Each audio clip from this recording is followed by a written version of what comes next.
Hey, what's up, everyone? Welcome back to the Coast to Coast podcast. I'm here with my main man, Tori. We're going to start doing some of these playoff matchup previews, kind of going over them. Today, we decided we're going to start with the Eastern Conference. We're going to be able to get the Western Conference in next week, which still gives us time, a couple of days before the playoffs kick off completely. I think it's right around exhibition time. So our picks and that are going to be in before really any of the games are getting played. That's pretty much all I got. We've actually come up with a game, I guess, contest, challenge, whatever you want to call it. We're gonna look at the odds of each of these series, and we're going to pretend we have some imaginary cash that we're gonna throw down on each of our picks, and whoever comes out with the better imaginary cash, heart bucks or whatever you want to call them at the end, will be crowned the winner. I don't think we have anything on the line yet. Just bragging rights. Bragging rights at this point. Whoever is the better wizard, maybe get a wizard hat or something.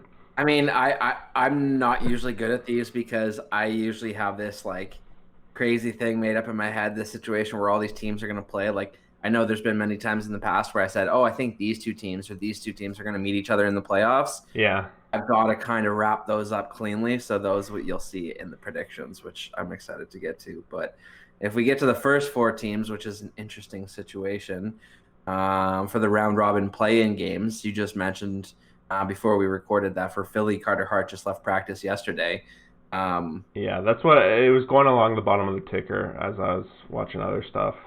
So yeah, and like if you had to pick between goalies, defense, and forwards or scoring, however you want to phrase it, what do you think is going to be the storyline in this round robin between these four teams? In the round robin, I think it's going to be just scoring. I think they're going to be just like they're not going to be able to treat it nearly the way all the other teams are treating it, because no matter what happens, no matter how they play, they're going to be playing the next round. Whereas these playoff teams, it's do or die. Like the very first game they hit the ice, they lose. They're down one in the hole, and they can only lose two more times. Like, it's a short series, and so I think the round robin it's going to be open kind of hockey. Yeah. See, I think it's going to be goaltending. Like, I know I'm always a bit of a goaltender lover, if you will, but like I just think that if you look at breaking down team defenses / goaltending, so like your defense as a group and your penalty killing and your shot suppression and your goaltending all kind of combined, I think there's one team that stands above the rest, and I think that I kind of agree, kind of disagree with the offense thing, but in comparison to that or contrast to that, the team that can best keep the puck out of their net is going to be the teams that win. So like I do think there's going to be a lot of 5-3 or 6-4 games. So whoever can give up more of those 2 or 3 goals against type games, I think is going to be the more successful team in this quick 3-game round robin or 3 opponent round robin. Do you know who that team is? I have a feeling, but before you answer, I was just going to add to like the offense and the goalies, they kind of go hand in hand. Those are the two that kind of intertwine. Like, whichever goalie can stop the offense might work. But if I'm going to say, I'm going to assume that you're talking about Vasilevsky and the Tampa Bay Lightning. Yes. But yeah, so is that who you're thinking will come out on top of the round robin? Yeah. Okay. I have them, and I just have, in other years, I might not have said that, but they picked up some really character guys on their team this year, this year, before the break at the deadline. Yeah. It's so weird to talk about it like this. It feels like it totally does. Like today, I forgot Brendan Dillon is on the Washington Capitals, and I was like, fuck. And isn't Radko Gudas there, and Tom Wilson, and there's somebody else in the bottom of their lineup that are just big, mean, strong guys. But I just think that Tampa has the desire. I think that they have the right combination of age and youth and excitement and whatever. I think that they are also benefiting from getting out of a hot spot of Florida and going to somewhere that's better and in a bubble, regardless of where it is, but in a better spot in Toronto in a bubble.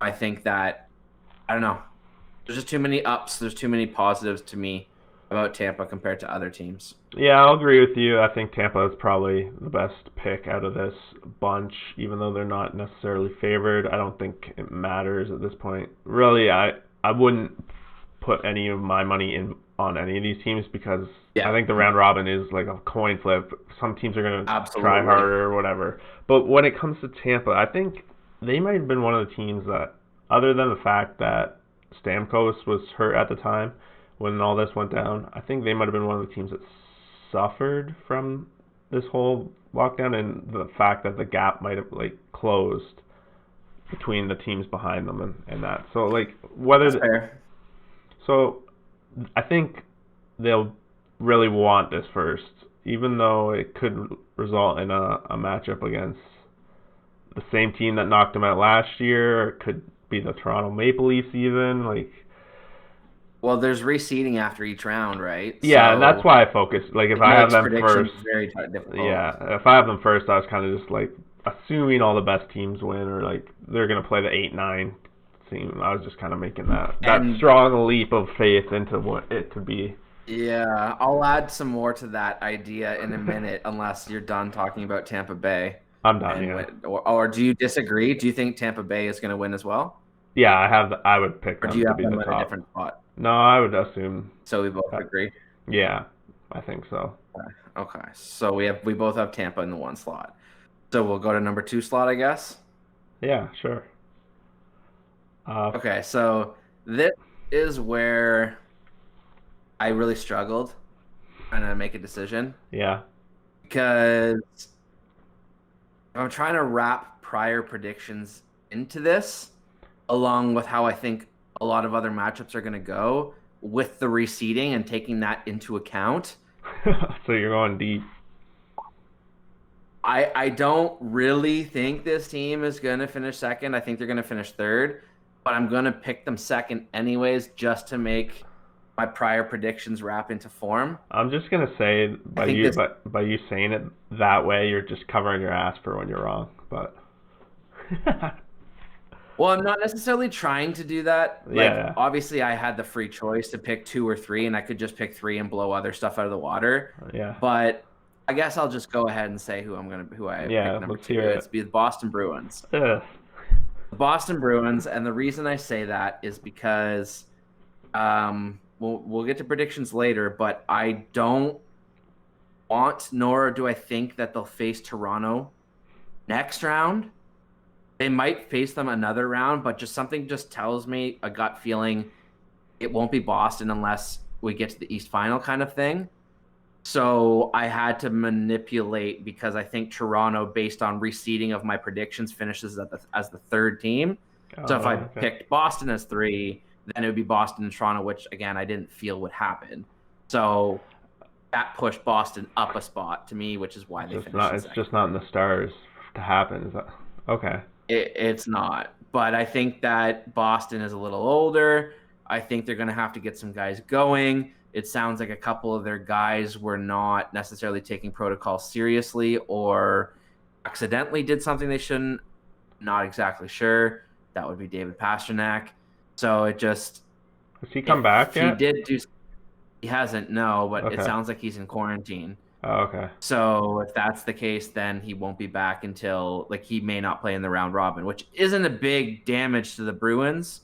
But it's Kasha's in the same boat. Mm-hmm. But if you're Boston and you don't have them for the round robin and they jump in your lineup, how much of a disruption is that going to cause? I mean, it's your best player, so it's going to push everyone else down a peg, which is going to make everyone's job easier. Yeah. But if he doesn't click and go right away, then that could be a real problem for Boston. See, and the age is worrisome for me. Yeah, see, you're naming all the things that worried for me. Like, I'm just going to talk.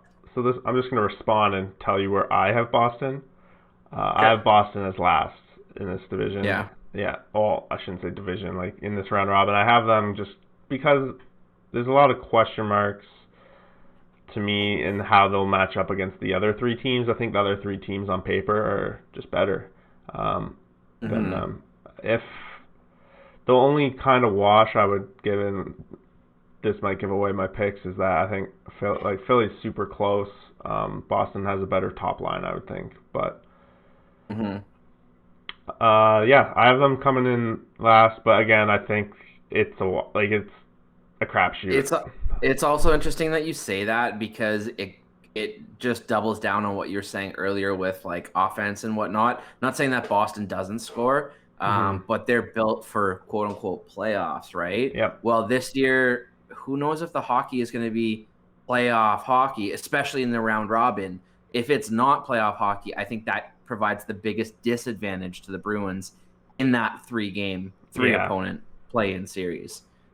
Yeah, that's the way I'm looking at it. I'm assuming just they're having quality opponents, so this will get them definitely ready for the first round when we get that point. So I'm not counting them out of doing a deep run. I just think, given the format, 3 games, these specific 3 teams, I see the likelihood of them having the worst record, the highest possibility. So the only thing that gave me a hard time to not put Boston last was just the goaltending situation. I've heard Tuukka Rask has a slight injury, which he's always had hip and groin kind of lingering problems. So that just makes me slightly fearful that he's not going to be at the top of his game.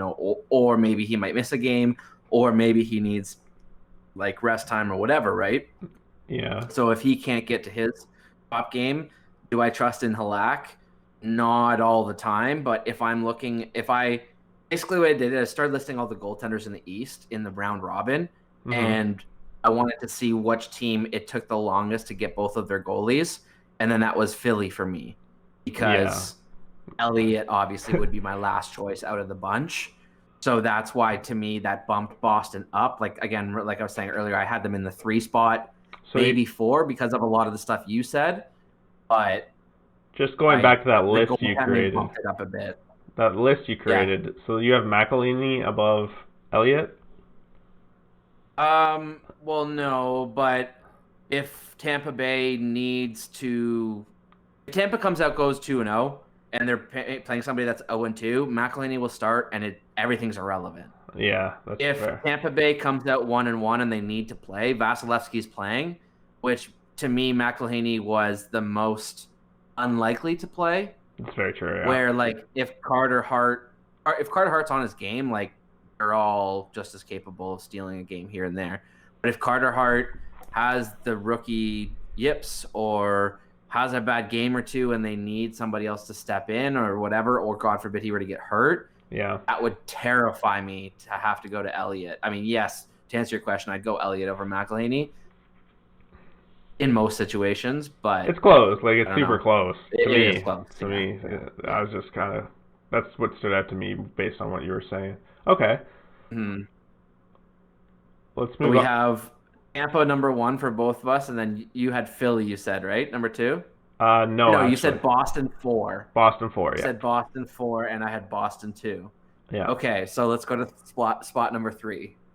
So my number 3? Okay. Yeah. I kind of gave it away, but my spot number 3 is Philly. I just like the other 2 teams. I think the other 2 teams are better.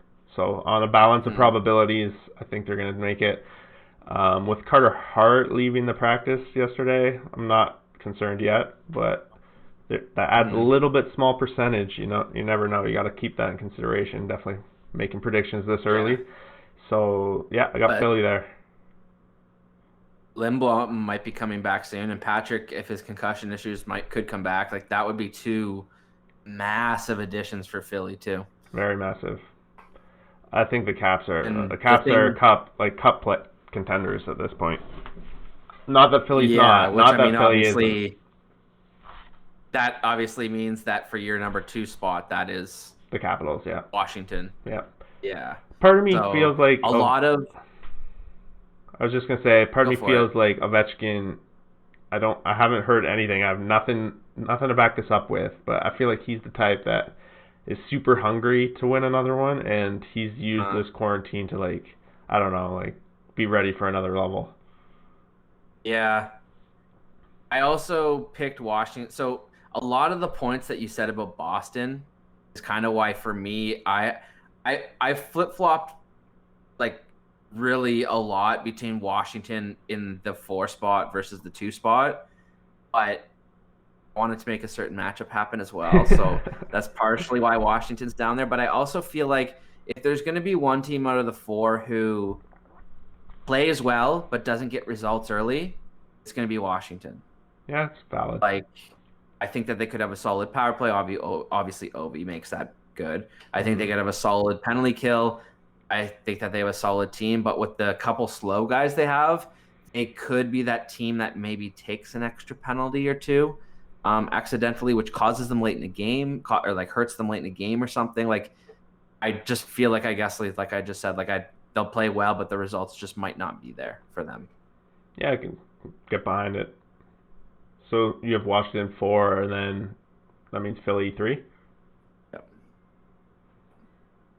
And so that Philly 3 is genuinely feeling like they should be 3, but a lot because I wanted to make another matchup happen. It just felt right on both angles. Does it have to do with these guys? Nope. Oh, wow. Okay. Nope. We can talk about that when we get there. Which means we have different predictions when it comes to the playoffs. Well, honestly, I haven't looked ahead at what possible matchups.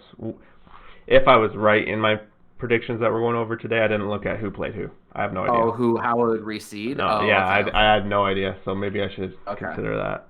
Let me get my pen and paper out. All right, do you want to... Anything else you want to add to this round robin? I think... For me, not really. Yeah, go ahead. What? I was just gonna say, for me, it's just a crapshoot. Like, I'm just picking for fun. Really, I'm trying to be right, but I don't know. Yeah, and that's kind of the way I looked at it too. Like, partially, how do I want to make it happen? Because what series do I want to see based on all the other receding? Like, I always look at things as like complex as possible, as you can tell from our conversation earlier. yeah. But I don't know.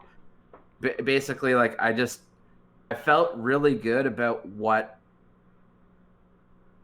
I'm looking at my phone right now of like the spreadsheet that I made with all this information, and I just feel really good about the matchups I'm looking at. So like that's what made me go with that order. So like things could change. I think that the main storylines are going to be goaltending and scoring, and obviously how many goals can you keep out of your net as the opposition of scoring, and how many goals you can put in the other net with the offensive potency you can get. And I just feel like the difference makers in all of those categories push Tampa up a little bit, and push Washington and Boston down a little bit with what Philly has the real wild card of the series. Like Philly could come in, I think, and go 4-0 or 3-0 and 0-3. Like they're I wouldn't be surprised of either. Yeah, of either one. Yeah, agreed. Yeah, agreed. Yeah. I think they'll. Yeah. Okay. Let's talk about first of all our contest. I don't think I went over the rules. I went over them with you off this, but just to clarify. So we're just doing the East today. We're gonna look at the Vegas odds, which are from Bodog in this instance. I picked them not necessarily because they have the best odds. If you were an actual sports bettor, I would not recommend using Bodog, and really, I'm not going to go down that too much, but just gamble at your own risk, yada yada. I don't condone anything. Don't sue me, whatever. But anyway, for this, we're going to... Nice disclaimer. Yeah, I have to have it. You never know. One day someone might gamble their house and blame me for it. I don't want to have that. Video evidence of that. Anyway, so we're going to look at the odds. We're each going to... So if we're going to bet on a favorite in a series, we're going to put up the amount that they are favored by, as if we were going to win $100. I'll use this first example. The Leafs, they're minus 160. So if we want... Pardon? Sorry, I just wanted to say, are you going to track these, or do you want me to? Yeah, I'll track it all. It's fine. I got to go back and add a couple things into this video. Just like I'm going to put the odds underneath so people are going to see them. So Leafs 160 minus, for instance, if we think the Leafs are going to win, we're going to wager fake heart dollars, whatever, 160, and we'll win 100. And on the other side of it, Columbus being with a plus, we'll wager 100 fake bucks to win 140 if that's the side we're going to take. And we're really using this to keep score of who would be the better D-Gen if we went sports D-Gen for life. Yeah, just based on seedings and whatever, like, just for fun. We'll do it through the whole playoffs. Yeah. But really, it just gives us a barometer or a marking system of do we know what we're talking about? Yeah. Exactly. Which should also be fun because when we eventually get to the team biases video, it will be fun because we can look back and see how often, whatever we provide our biases in certain series. Yeah, like how often are you over betting on the Leafs, for instance? This guy over here. Yeah, well, actually, myself, A, I don't bet, but B, I if I were to bet, I feel like I would keep the Leafs out of it. Yeah. My recent strategies in the last couple of years, for the most part, were to just basically ignore Leafs players because they always go too high in the draft. Yeah, the only person that escapes that for me would be Freddie Anderson, who I ended up actually getting this past year because I got him on a fairly I would say Matthews decent deal. Matthews would probably be just because he is first round. Anyway. Yeah, that's fair enough. But I just mean like everything else. But anyways, yeah, I tend to stay away from the Leafs just because I don't want those biases to creep in. All right. That would be my rule if I did that. All right, then let's do the right thing then and lead off with the Leafs at Columbus. Lead off. Damn it! I was hoping you were going to end with the Leafs. Why? Do you have a lot of things to talk about with them? I don't know. I'm just obviously most passionate about the Leafs, so I just don't want to come out with the Leafs and then feel like I don't have a whole lot to talk about afterwards. So I figure if we leave maybe them, let's start with one of the series that isn't Pittsburgh or Toronto and end up with Pittsburgh or Toronto at the end. All right, fine. Yeah.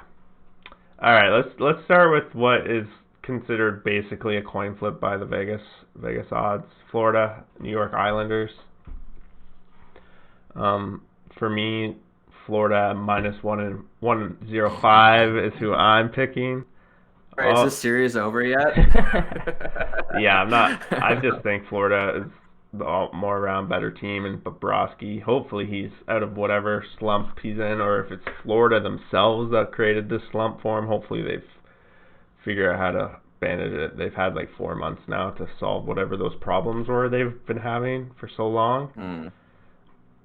So I'm putting my money down on that, my fake bucks on Florida. And sorry, who was your on Florida? Florida, yeah. I don't even. Yeah, I actually have to.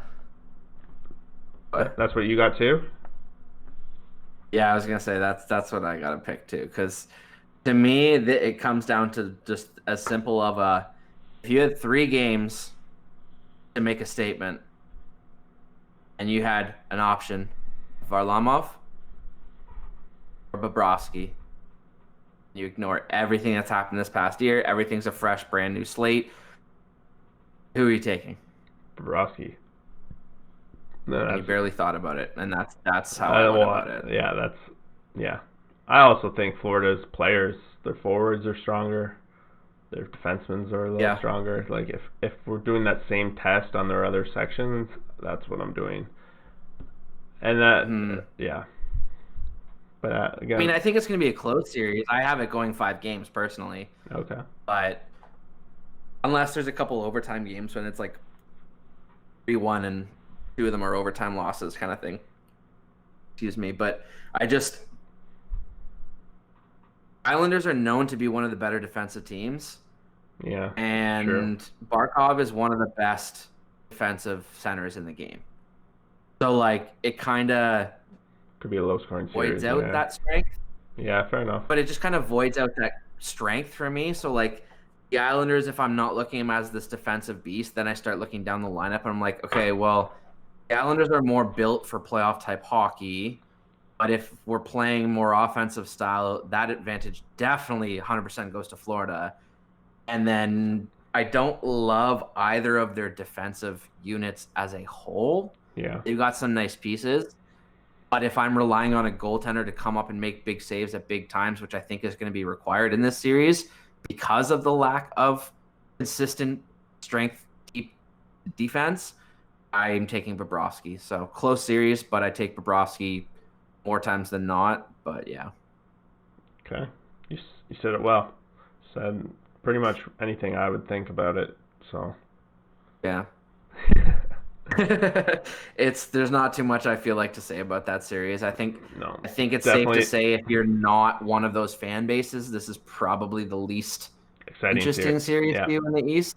Totally agree. But still got to give it some love. Maybe they could be wrong. Yeah, maybe they'll surprise.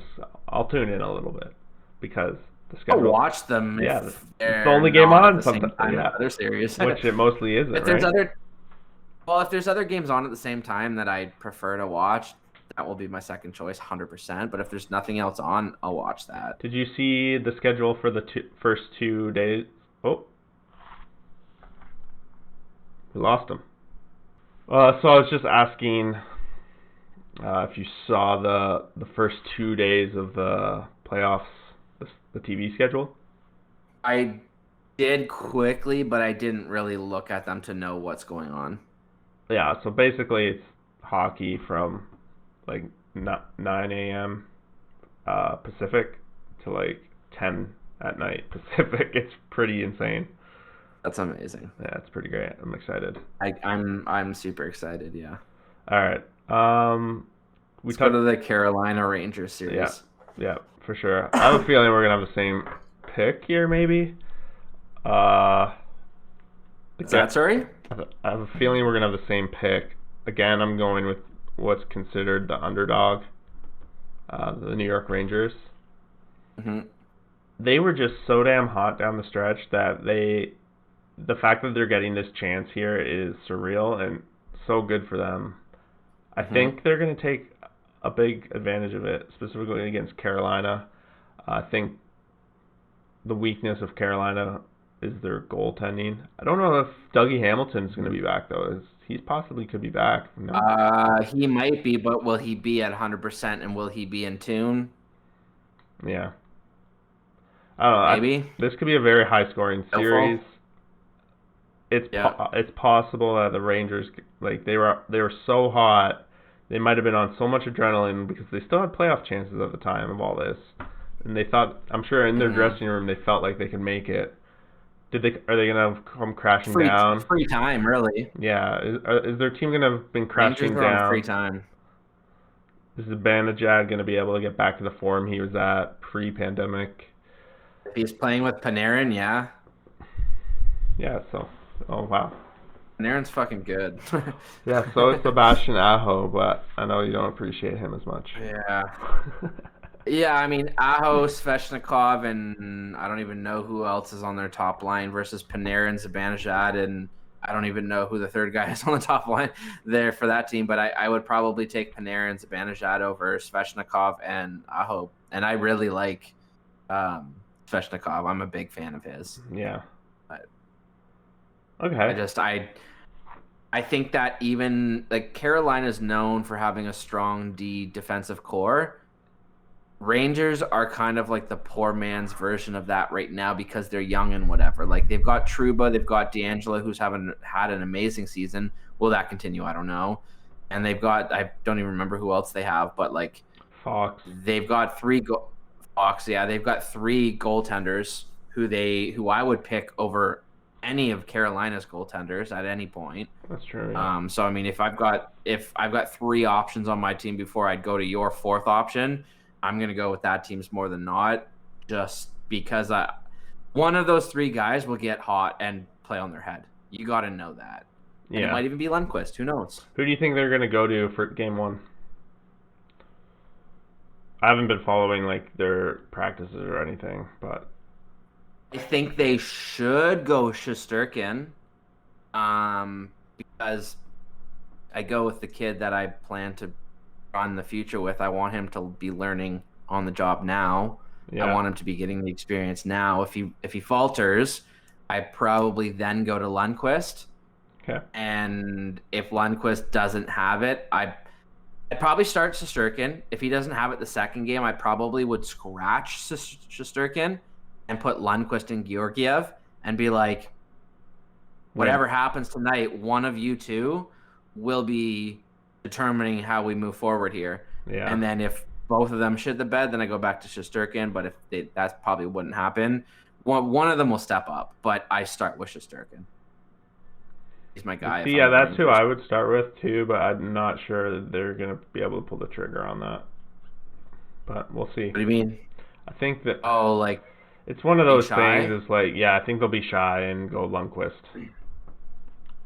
I think Lundqvist gets second dibs. I also feel like Lundqvist is going to move on from the Rangers after this year or after next year, after one of the two. I don't know. He just retires and leaves and goes to Sweden or what he does, but I feel like the Rangers would love to move forward with Shesterkin and Georgiev as their tandem. Yeah, if they can. But they may be forced to do something else, especially with the expansion draft coming up. But not to get too far off topic here, did you at all think of how many games you thought the series might go? For this series, 5. Yeah. Yeah, I had it 5 too. Rangers and 5. And that's just me coming out with it right now off the top of my head that we're talking. I think it will still be a pretty close series. I don't think it will be I think it will be more entertaining than the Florida Islanders series. Agreed. I think that the Florida Islanders series will be more about goaltending, and the New York Rangers series will be more about team goal prevention or team defense.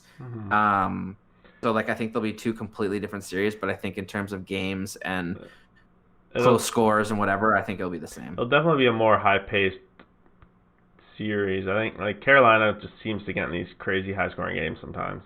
So I think these teams both match up with that kind of style. Lots of shots, lots of scoring chances.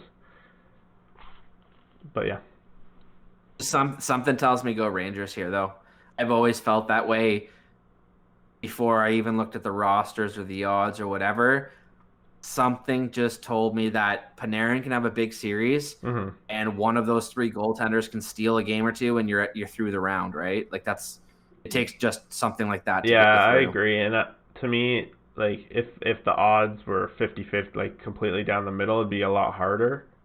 But because you're getting paid extra bucks for going for the Rangers, I think they win at least 50% of the time. So it's just a smart bet in that situation, I think.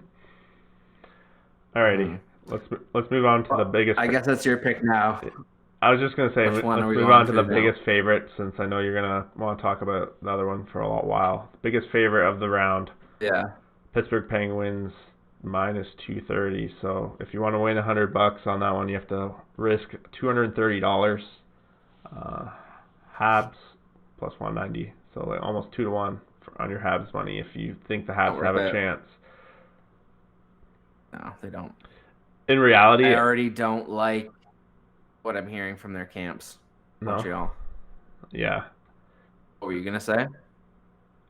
For me, I was just gonna say if I wouldn't put real money on this game, this series at all, because I only think Pittsburgh's gonna win, and you have to risk too much to win. And hockey is a game of bounces. There's no point. Yeah, there's no point. There's a small edge, if anything. Yeah. Go on with what you're saying about the camp for Montreal. It already sounds like Carey Price isn't really in it mentally. I mean, it says that he's been incredible in camp, but we all know Price is he's got different levels of Carey Price. He's good Carey Price, and then he's locked in, happy competing Carey Price, which is best goalie in the league by far kind of Carey Price. And I'm not sure he's gonna get there right now mentally to get to that level. Okay. And that's the only way Montreal has a chance. The only way Montreal can come out of this series with a win is have Price just play out of his mind, take 0 penalties, and be entirely opportunistic with power plays or scoring late or like getting a couple really lucky bounces, or like working hard and getting 2 overtime wins kind of thing. Like it would be a perfect series, almost like Montreal, I think, to get Yeah, through Pittsburgh. they need a lot of help for Yeah, sure. it's just not going to happen. I think Montreal will win 1 game. I think 1 or 2 games will be close. It might be 4 game series with one of the games going to overtime. I do think Price can and probably will have 1 game where he has 47, 48 saves and wins 2-1, 3-1, but I just See, I liked Montreal early a little bit, but it just I don't know. I don't like Montreal even to win a game. Yeah. Really. No, I just like I think Pittsburgh's going to be on just a different level compared to them. I agree. It's I think Pittsburgh's the only team in this wild card play-in that probably shouldn't be here.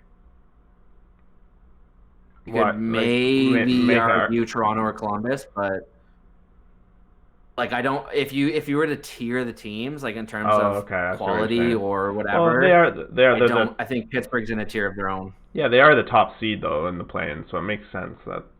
Yes. I don't know. Who's number 6 and 7? I think Montreal's the worst team by far in the play-on round, and I think Pittsburgh's by far the best team in the play-in round. So it's just not a good combination. It should be a stomping. That's the idea. I hope. Who is number 6 and 7? I do think Montreal will win. What do you mean 6 and 7 for seeds? 6 and 7 would be.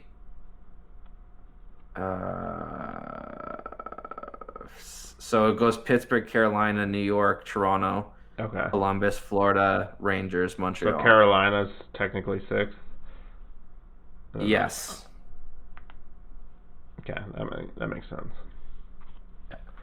I'm just asking because I'm trying to set up. I want to be ready to know what my brackets are going to be. Seedings? Yeah.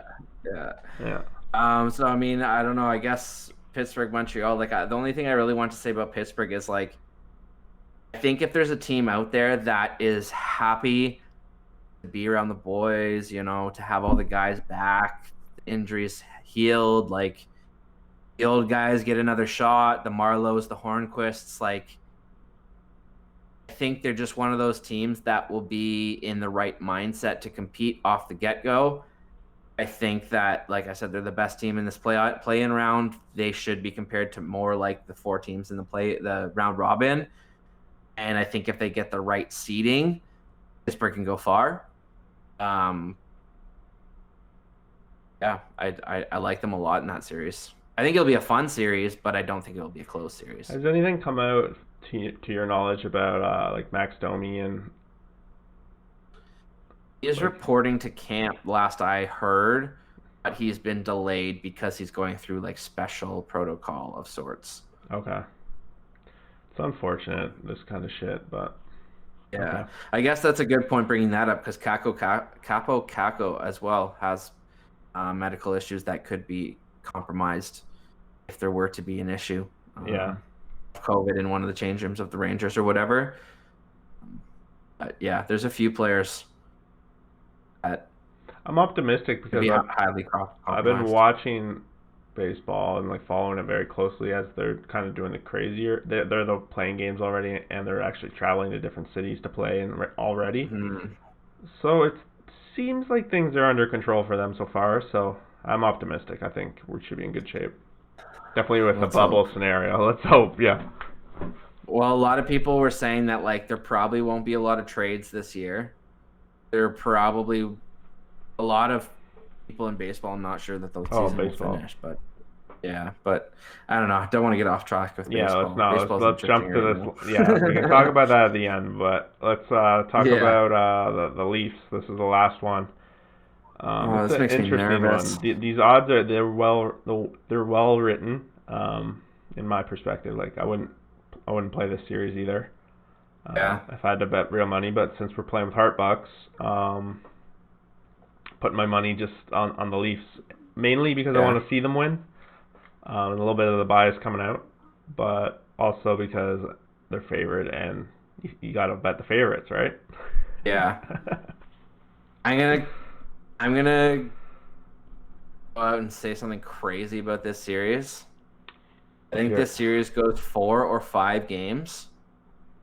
And I think there's at least 3 overtime games. Yeah, you're crazy. I think there's gonna be. The first game is gonna set the stage. If the Leafs dominate the first game, and let's say they win 5-1, 6-2, or like a big win, they're either sweeping or they're going 4. If they win 2-1, 1-0, 2-1, and Columbus makes a big game, or if Columbus wins, it's going 5. Yeah. It makes me nervous, man. This series, I mean, obviously because I'm a Leaf fan, it makes me incredibly nervous. Knowing that this is probably going to be maybe not the closest series, because I think the Islanders-Florida series might be the technical closest series in terms of goal production, but something just scares me about Columbus. Like, the fact that their team... Torts is a good coach. Get him ready for it. Exactly. He's an amazing coach, and like, Keefe is relatively unproven, so like, we're gonna see if the new boy gets schooled, or if the new boy and his new ideas confuse the veteran and gets the advantage. Like, yeah, that's a good I don't know. That's a very good point. It makes me nervous. I feel like the favorite should go to Columbus because of the coaching alone, but obviously that's not how it works. I love Keefe, and I think he's going to prove a lot of people he's the right coach, and he's very creative and stuff like that. I'm just nervous. I'm nervous of if the Leafs lose. That's what I'm nervous about. Like you're nervous how the reaction of the fan base, how just the fallout of losing. With the cap remaining as it is for the next 3 years, I unfortunately, unless things really go perfectly, I feel like this year might be their best shot at the cup in the next 3 years. And that kind of sucks because last year may have been their best shot at the cup in this little window. And then we have expansion, and then we have to then start worrying about the next new deals of Marner and Matthews, and then we'll just have re-upped, hopefully, Riley and Freddie Anderson, which means more cap casualties. So I don't know. I don't know. It just makes me nervous of if they don't make some sort of run, that people are going to sour on the management group. People are going to sour on the players. I could definitely people are going to start demanding all this other shit. So it just makes me nervous that they don't win, and then I got to deal with listening to the fucking... Let me ask you, since you're right in the mix, is the expectation that they're going to win right now? Like, it's from the media, from the public? To be completely honest, no, not really. Toronto's kind of been burned enough times where they're... Yeah, that's what I figured. That was I was kind of expecting that answer. Yeah. Yeah. Like, I think a lot of Leaf fans are just kind of like, we know how good you can be, but we're going to expect you won't, because when you disappoint us, what it is now. Where if you do well, then you know what? Yeah, let's get excited if you get... I think the fan base is ready to explode. Yeah. But they ain't exploding unless they give us reason, kind of thing, which I think reason, quote unquote, is at least past the first round, which means they got to go through Columbus and then they got to go through another team. If they can go through that, I think the town's ready to just explode in terms of support. But until then, it's just kind of show me, and then I'll go up, kind of thing. Yeah, that makes Build sense. it and we'll come. That's kind of how I feel. So I mean, if I picked Toronto in 4. Again, the overtime games, I think that they're going to get... I just think that it's going to come down to a couple key power plays. And I think the Leafs may have the best power play in the first round. Or in the wild card play-in round kind of thing, in the 4 matchups. I just feel like it's going to be there for the taking the entire time for Columbus. But I feel like they might just come up short a couple times, which just is not quite enough. I think it's going to come out that they just The coaching's been incredible all year, and everyone thought they didn't have enough to be good, and they're still really good. I think this is the time where you just realize they're just not. They had Josh Anderson, and they didn't sell off a couple pieces, maybe. Seth Jones is coming off injury. Yeah. No, yeah, I just think they're also going back to the old school power play. They've got Werenski and Jones on their first unit. It's true. So I mean, how does that impact things? Yeah, if the Leafs can make it a skill game, though, I think that they'll be fine. Yeah. 5 games, though. You can't get mad and angry, though.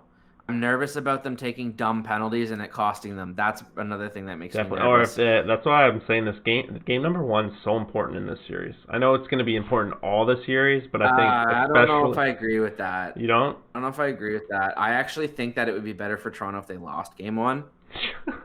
I feel like I don't know. There's just this weird thing. The Leafs play better when they're behind. Like, I don't know if you watch a lot of Leaf games. No, but I see it. Yeah, when they're down 1-0 after 1, second and third period are their best games. If they go through the first period up 2-0, they come out like trash, and it's almost always tied by the time they go into the third period. Yeah, they definitely have trouble putting together 60 minutes of hockey. Yeah.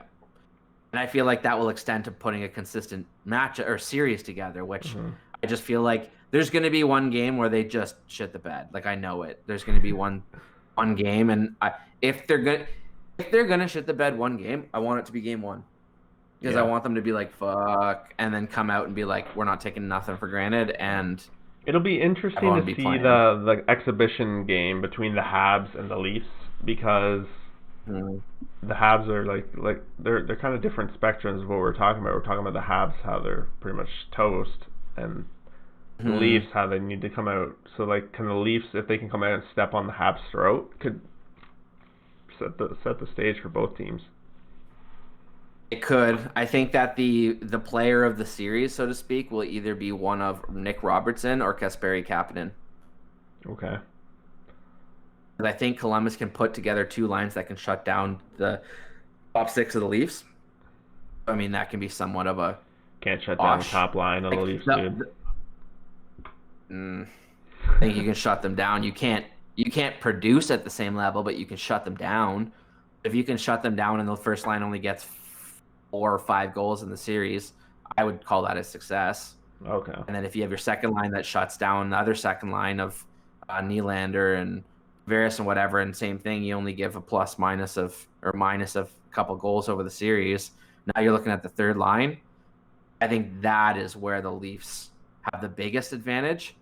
And right now, the Leafs have Kerfoot between Kapanen and Robertson, 3 strong, puck-hound, tenacious, fast players. It could be a line that's just really fucking annoying to have to deal with, especially when you're playing against a top 6 that you're trying to shut down, and then that team throws that third line out. That could be the difference maker. If those guys can bury their opportunities, I have a feeling it's going to be one of those 2 guys that makes the difference for the Leafs. Cool. Okay. So basically, we have all the same seedings down. Yeah, I do have my seedings. We have all the same picks for the East, like play-in, which is not a surprise. Not really, no. No, we spend. The only one I thought we'd be different on maybe is the Islanders, Florida. No, I think your Islander bias is rubbed off on me.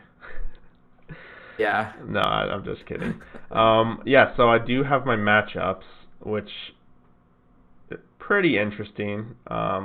It does speak to the early 2000s of the Leafs Flyers. So when they used to play each other a lot in the playoffs. Yeah. Pittsburgh versus Boston. You have that as what, your top seed? Did you have Philly winning? No, you had Philly second place. No, third. So okay, right. So I have Toronto being the second best seed to win in the play-ins at 8. Because technically I have the 6-7 losing. Do it this way. So who Tampa Bay would play? Who's the worst seed to get through that round for you? The Rangers, right? Yeah. We both have Tampa Rangers in the first round. Yeah. Second seed, you had who again? The Capitals. No, you had Capitals in number 2. So who would be your second Florida. lowest seed? So you had what? Washington, Florida? Yeah, which is kind of a lame series in my mind. But yeah, it kind of is. And then what? Philly plays Toronto. Yeah, which I would like to see that. Okay, and then you have Boston, Pittsburgh. Which I would like to see Pittsburgh dominate Boston. So. Damn, that's solid. So here's what I have. I have Tampa Rangers. Yeah. I have Boston and Florida. How many times have I called that? I know I've said that at least 3 or 4 times on the podcasts. For all season. Like, you know that. I've called that a bunch of times. Pre-pandemic, yeah. I know, right? Philly, Toronto I have as the third matchup as well. And then I have Washington versus Pittsburgh. Yeah. Which would be so fun to watch. Yeah, that'd be good. That'd be good for sure. To me, if I could manually pick the best matchups, that's them. Yeah. Like I not only did I call the Boston Florida, I actually would legitimately like to watch that series. Like they have beef between those teams. Yeah, I watched a little bit of them this past year and like before the pandemic, and like they don't like each other. I feel like it would be a nasty, long division rival fun series. Yeah, like I think it would be a really like underrated series. I think the most boring one would be the Rangers versus Tampa. Potentially, yeah. I love for to me, see Toronto, Philly. Yeah. Okay. That would be amazing. So if they all turn out to be that way, that would be how I would hand select them. So that's partially why I picked the orders, but I also think that they'll mostly be like that anyways. So we'll go with that. That's what I've picked. Awesome. That pretty much wraps it up. Yeah, man. Pretty much, I think we agree that we're gonna not count the round robin at all towards our challenge. So yeah, as of right now, we have the exact same picks. So no one's gonna be ahead. No one's gonna be behind. Yeah. But I have a feeling once we hit the West, we might have some conflicting picks. So absolutely, we're gonna be hitting. Although maybe not. We'll see. Maybe not. Yeah. Maybe the stuff I've looked at, I'm like, you probably are picking the same thing I'm picking. Maybe, yeah. Actually, no, I have a team that I know that I've said in the past that I will ride far in the playoffs that you probably won't. So, yeah. Make sure you check out your matchups for the seeding, the reseeding as well. Yeah, for next week I'll be ready. Well. I won't have to be jotting down, half paying attention. I'll be all over that. No, that's all good. just it's. I feel like sometimes when I see matchups, I'm just like, I don't feel like that's going to happen. Like, that just doesn't feel right. I don't even think about that. And then I have to change it. Yeah. It honestly took me like half an hour to get these right because it was just like, I had at one point, I think the Rangers, the Rangers, and I had, I think Washington winning it.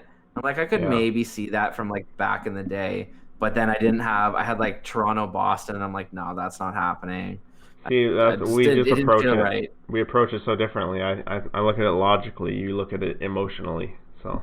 Yeah, absolutely. I put my biases way more into it. Is there any way we can track like the house or whatever, or like how much the money? No, I'll track it. Yeah. If you made like smart bets or like if you have, I don't know. I'm not a big. How much? So by the end of this, I'm sure we're both gonna have lost money. Because that's usually how it goes. Yeah. So we'll see how much the house takes from us, yeah. Okay, all right, cool. Sweet. All right. Did you want to briefly talk about the fun that's we can call the Blue Jays right now? Or yeah, like why the hell not? We'll call it the bonus edition of MLB/Blue Jays. What the hell are they going to do? I just think it's important to note right now what's going on because it's unprecedented. The fact that it was just confirmed that Pittsburgh will not allow the Blue Jays to play out of PNC Park. And Canada won't allow the Blue Jays to play in Canada. See, I think that there needs to be clarification on this debate because everybody keeps saying that, but it's different because Toronto would be having guys come from Florida and then leave and then come from Washington. I get the difference. People seem to not understand the difference. I've seen it too. They think what the NHL is doing it, why can't the MLB? But I talked about this I did a video of comparing the different leagues and their startup plans, and I talked about specifically why the MLB was in a riskier situation than everyone else. And it has to do with them traveling between cities. Everyone else is playing in a confined spot, whereas they're doing the travel. Toronto's the only Canadian team, so you'd be having X amount of teams come up and down from the States who are definitely below you in terms of doing a good job with it. And they're in the hot spots, like 2 teams in the Florida hotspot. Florida, Tampa, yeah. Even like some other spots, I shouldn't name them off the top of my head because I don't know if it's accurate, but like I'm just going with the other teams that are playing Toronto and the things like Philly and Washington and whatever, Baltimore. But it's just like it sounds like most of the people in Pittsburgh are like going to be the same that they say in Cleveland, same they say in Baltimore, same they say in Washington, so on. So like, I'm worried. I texted you earlier, like, when does the season start? Like tomorrow. 2 days?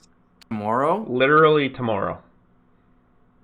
The season starts tomorrow. I thought there was like 2 days, and I was like, that's bad enough. No, the Jays are playing a practice game right now, and then the Jays don't start tomorrow. The season starts tomorrow. There's 2 games tomorrow. Yeah. The Jays start Friday. They don't know where they're flying out of Fenway to. They're going to Tampa because they're on the road. Oh, do they know? Okay. Yeah. No, sorry, it wasn't then. It was like next week or whatever. So they have 2 series. Yeah, they have 2 series. They play Tampa and then they play Washington, and then they're supposed to be at home.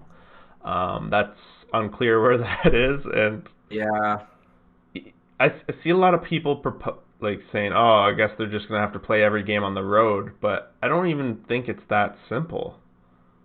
I think that there has to be exceptions made in that case, because they probably have 15. I'm trying to remember how many series there are. There might be 15 series on the road. Makes the most, probably more than 15, because that would make the average 4 games. So probably 17. Let's say 17 series on the road. They have to get 17 approvals for that to happen. Yeah. I don't know. Pittsburgh was the perfect pick. I don't know if you saw. Yeah. I did a little video on why.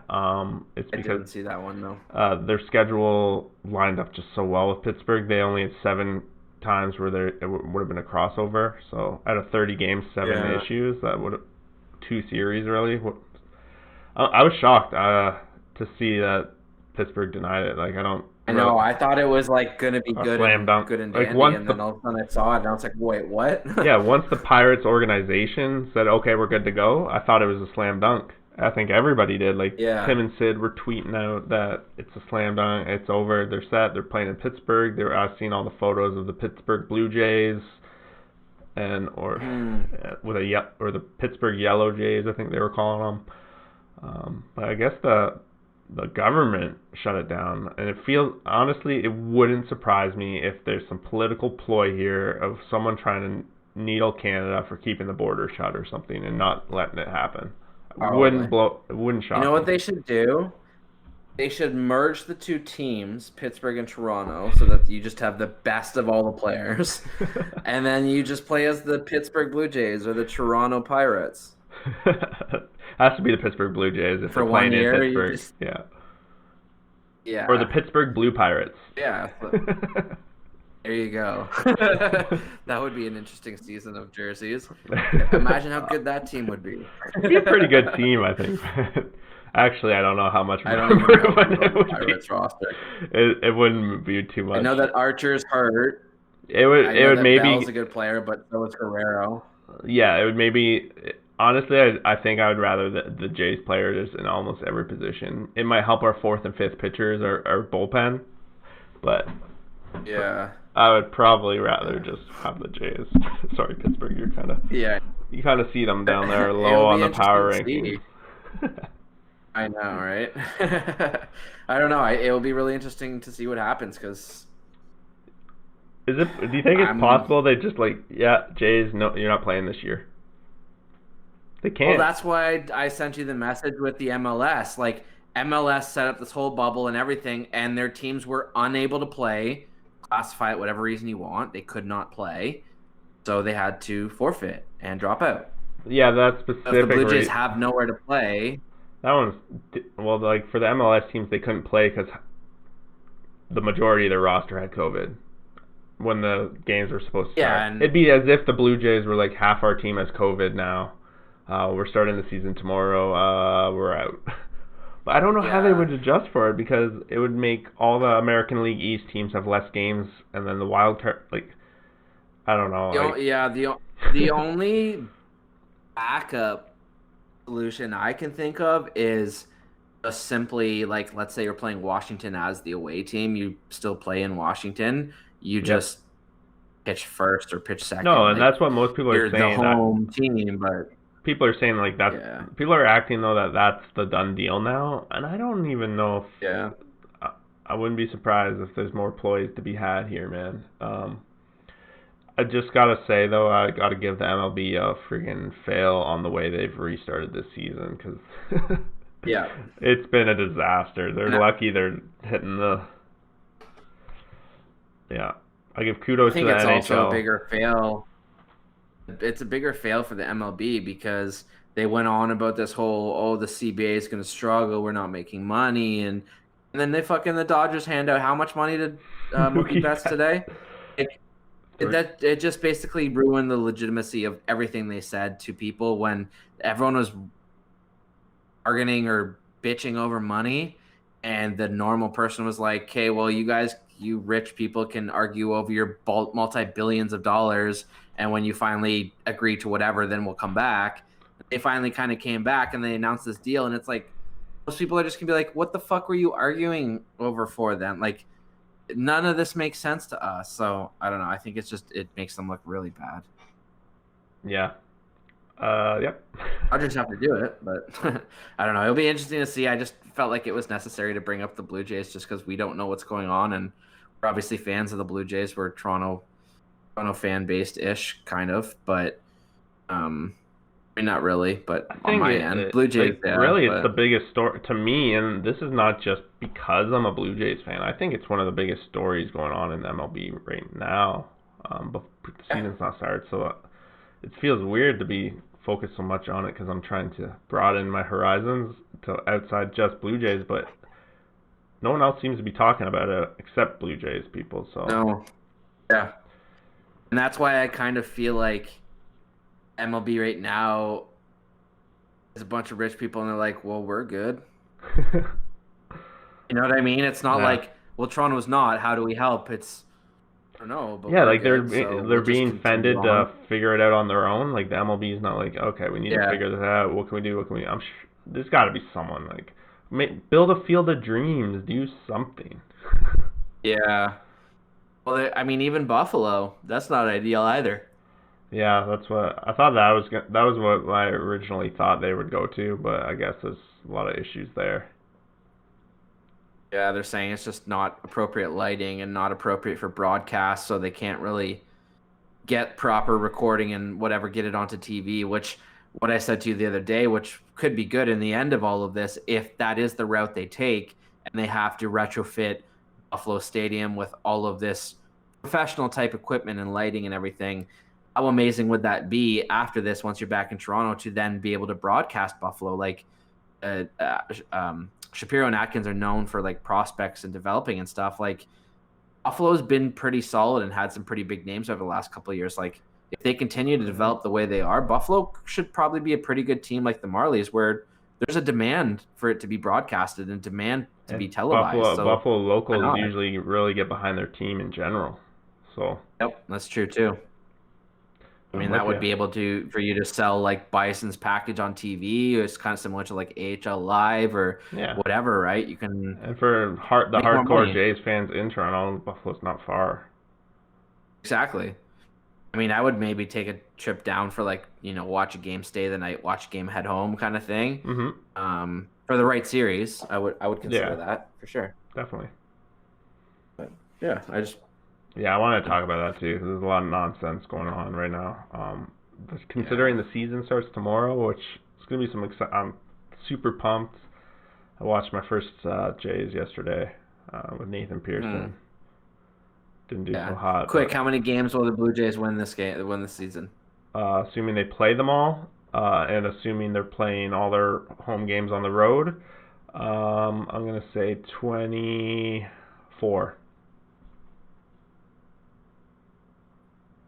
Say 33 games. Yeah, you're crazy. If you think they can overcome what's going on with this team, it's not happening. I do, and I only think it's because they're young. And I feel like they'll just say, well, you know what? I'll be honest. You don't have a choice. I'll be honest. I was watching that preseason game. It's preseason, it's exhibition, it's whatever. But typical Jays fashion, they were down in like the 8th inning, 6-4 or whatever it was, and I'm just like, all right, this is over. Yeah. I forgot that comebacks can even happen in baseball in the 9th inning, and they actually came back in the 9th inning, and I was just like, wow, this actually it's exhibition, but like it's possible because, and they had like I feel like.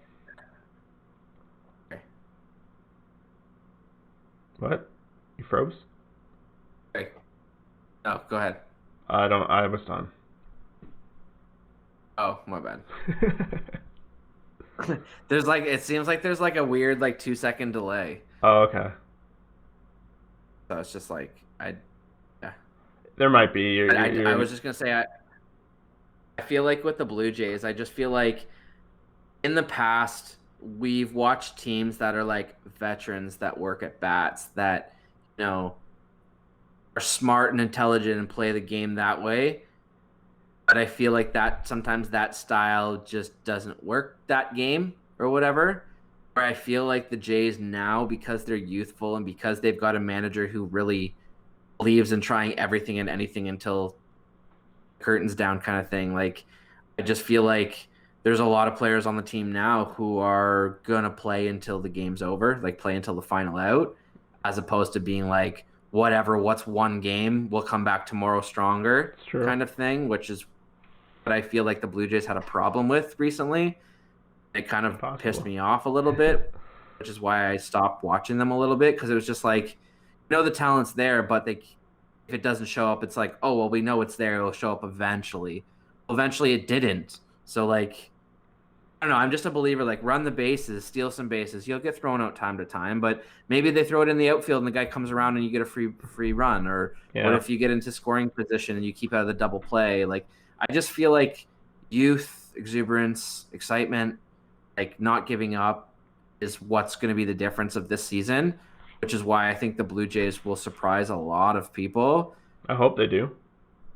But I just think that they're that one smidge down on the pitching chart, where over the course of the season, I just don't think it will hold up. The two East divisions are just stacked to king and con, though. So the fact that they're playing 60 games against those two divisions does worry me.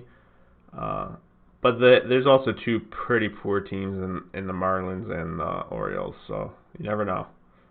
Yeah. But in a 60-game series, the Yankees have some major injury issues. Let's just say, Stanton's always an injury case. Judge has been over the last year and a bit. They've got Gardner, who's another year older, and I've never believed that Aaron Hicks is actually legitimate.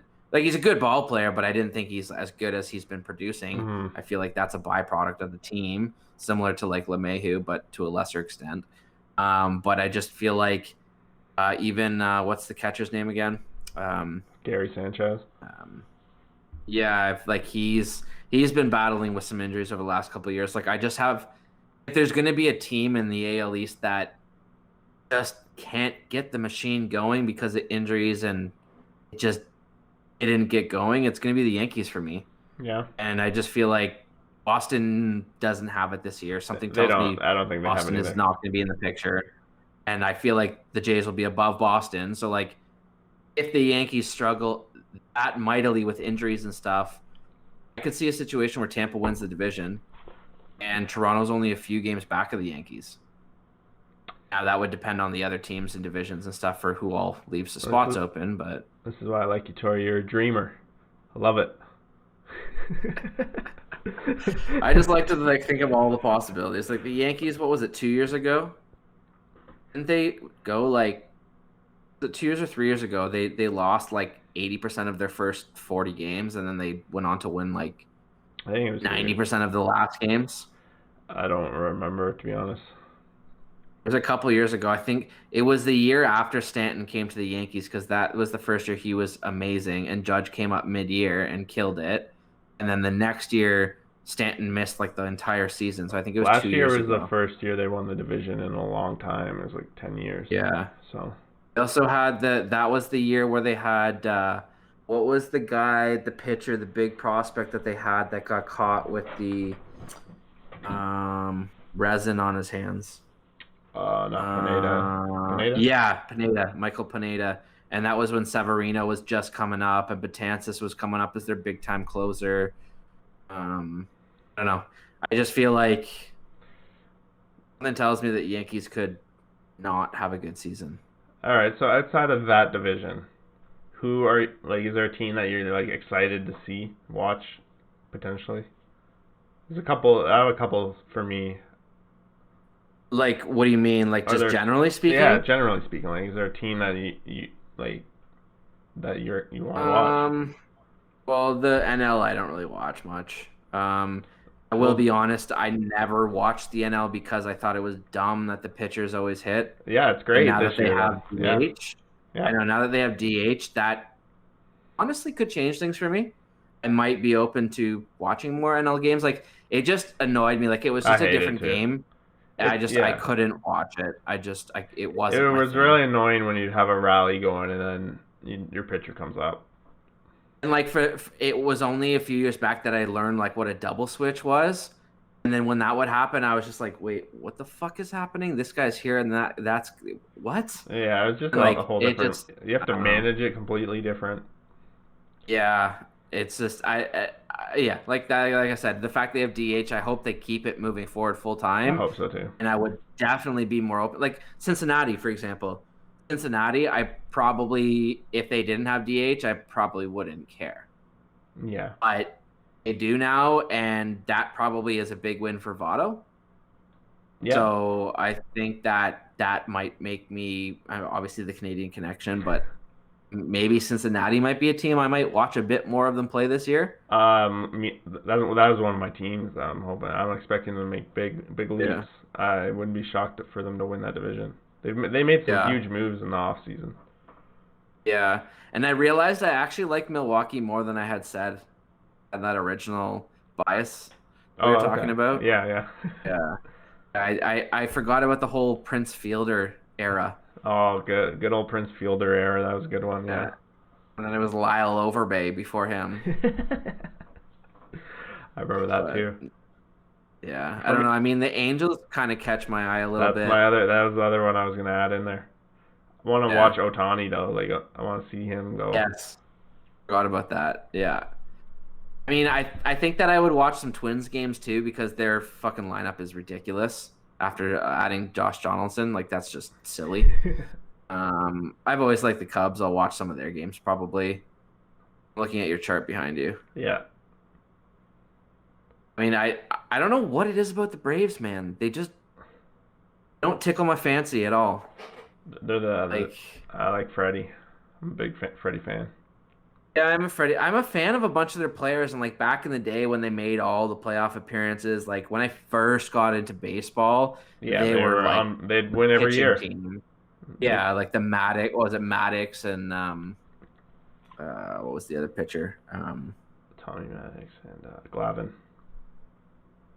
Yeah, that was the third one that I watched a bit of, but the big name that I'm forgetting that I was watching a lot when he pitched, like when I first started watching baseball. But yeah, I never, to me growing up, they were always that team that had one or two batters where I knew who they were.